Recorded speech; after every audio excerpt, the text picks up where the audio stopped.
El Congreso peruano recibió la carta de renuncia del presidente Pedro Pablo Kuczynski en medio de un escándalo de corrupción del que PPK niega toda responsabilidad.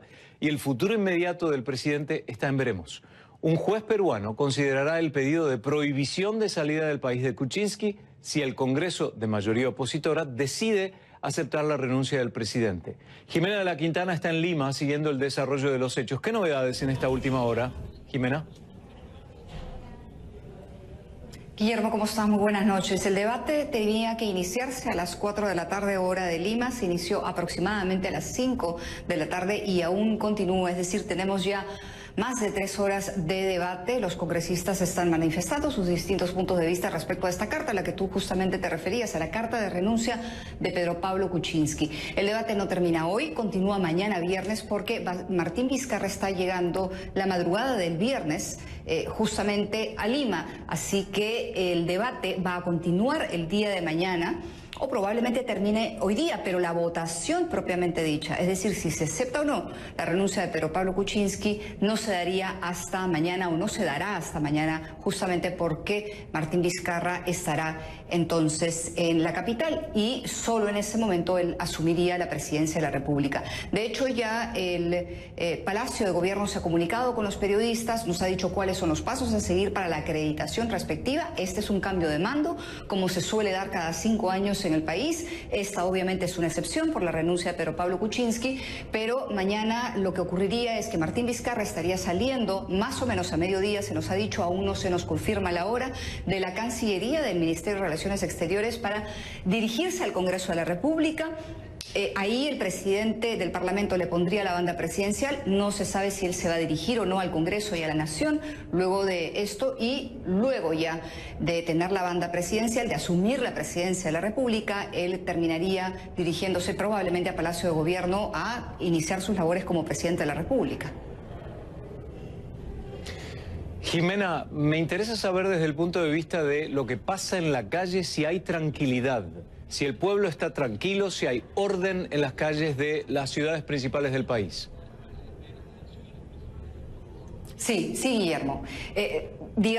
La población ha respondido con mucha tranquilidad. Obviamente hay opiniones en la calle respecto a lo que viene ocurriendo, algunos a favor de la renuncia, otros en contra. Solo las encuestas podrán decirnos, las que se hagan después o días después de esta renuncia, efectivamente cómo está pensando la población. Lo que sí puedo decir es que hoy ha habido una concentración en la Plaza San Martín a las 6 de la tarde, convocada por un movimiento que se llama No a Keiko, y lo que solicitaba, lo que pedía o se pedía a través de esta convocatoria es que se vayan todos, refiriéndose al Congreso de la República, y que se convocara a nuevas elecciones generales. Esto hay que decirlo, Guillermo, en el Perú no se puede hacer.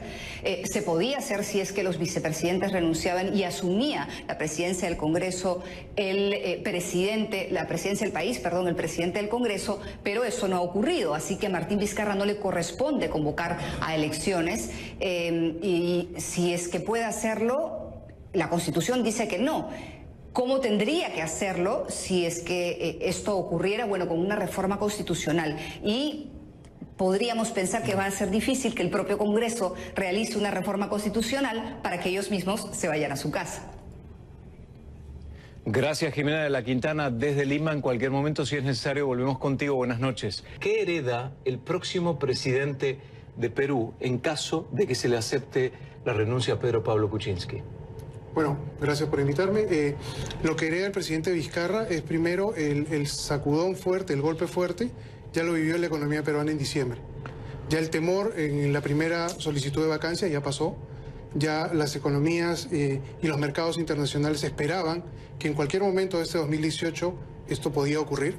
Por lo tanto, ahora lo que él hereda es ya simplemente continuar con lo que venía siendo la política de crecimiento de Perú, continuar con la política monetaria, reforzar lo que Pedro Pablo Kuczynski no había podido hacer por falta de apoyo, que es básicamente reforzar la inversión privada, reforzar la inversión pública, mejorar la recaudación fiscal, que es algo que lo tenía flojito, el tipo de cambio se mantiene estable.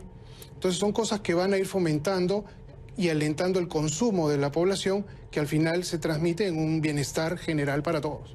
De alguna forma, la respuesta inmediata de los mercados marca un poco que pese a lo económico, que estaban preparados, que ya el ambiente se vivía con expectativa, como recién decía Ítalo, y no fue una sorpresa. Por lo tanto, no hubo un sacudón económico importante. Ítalo, recién cuando evaluábamos el tema de cómo hereda la persona que tome la presidencia o las nuevas autoridades, me pregunto, ¿habrá lugar para una negociación para evitar una erosión política en un país políticamente dividido en este momento con un Congreso de oposición? Entonces, le va a ser muy difícil gobernar al próximo presidente. ¿Habrá maniobras, habrá espacio para negociar o no? Bueno, en principio él tiene espacio porque ya el presidente del Congreso en algún momento dijo vamos a apoyar al nuevo presidente, vamos a dejarlo trabajar. Entonces, eventualmente y en una primera instancia sí tendría espacio. Ahora, yo creo que es un Congreso que está hambriento. Entonces, lo va a dejar trabajar, pero no le va a dejar mucho margen al error. Probablemente le pase 1 o 2 errores, pero al tercero va a ir encima. Ahora, el presidente Vizcarra ya viene debilitado, porque el año pasado fue removido de su cargo por... ¿Pero no renunció él al cargo de ministro de Comunicaciones? Porque venía, o sea, si no renunciaba es lo mismo que el presidente, no le quedaba otra. Claro. O renuncio o me sacan mañana. Claro. Entonces, y ahí se fue a Canadá como embajador y un poco desaparece de escena. Es un poco, refresca tu imagen, desaparece. Entonces ahora viene, pero viene un poquito golpeado, viene con un partido de gobierno ya dividido. Entonces a él lo que le toca es tender puentes, ser muy ejecutivo y comenzar a hacer las cosas, pero tiene que hacerlas rápido. Y es ingeniero, así que debe saber tender puentes, ¿no? Correcto. Hay que ver su capacidad política en ese caso. Y su rapidez, porque tiene que ser muy rápido. Un hombre muy mesurado, yo lo entrevisté en un par de oportunidades con respecto a las inundaciones pasadas. Muy mesurado, muy concreto, un muy buen comunicador, escueto en sus comentarios, pero con muchísimas ganas de hablar con la prensa. Ítalo, mencionaba recién Fernando a Keiko, figura fundamental. No hay que olvidarse que Pedro Pablo Kuczynski no ganó por mucho. Ganó por un puñado de votos nada más. Y Keiko venía con mucha fuerza. ¿Se dijo o se evaluaba la posibilidad de que hubiera habido alguna especie de negociación y que esto haya sido una artimaña de Kenji y de Keiko para hacerlo caer a PPK? ¿Existe esa posibilidad o es muy rebuscado? No es rebuscado, es una posibilidad. Ellos familiarmente e históricamente tienen la tradición de ser expertos creando estrategias. Ahora estarían sacrificándolo a Kenji, ¿no? Y no necesariamente beneficiaría a Keiko, porque si la población entiende de que han vacado a PPK o lo han obligado a renunciar para beneficiar directamente a Keiko, eso podría jugar en contra de ella. Y más bien podrían beneficiarse otros sectores políticos que están en medio, como el caso de Verónica Mendoza, que tiene un discurso izquierdista, que está en contra de todos y que sobre todo de la ultraderecha. Entonces podría ser ella la gran beneficiada de esta pseudo disputa de poder entre los hermanos Fujimori. Y ese nombre, el de Verónica, se apareció muchísimo en la época de las elecciones. Correcto. Porque realmente se esperaba un fortalecimiento importante de ella desde el punto de vista político, que no fue así. Correcto. Ella no tuvo el arraigo, el arrastre que pensó, y en ese momento apoyó a Pedro Pablo Kuczynski, a pesar de ser de izquierda. Pero no lo apoyó por estar de acuerdo con Pedro Pablo, sino por ir en contra de Keiko.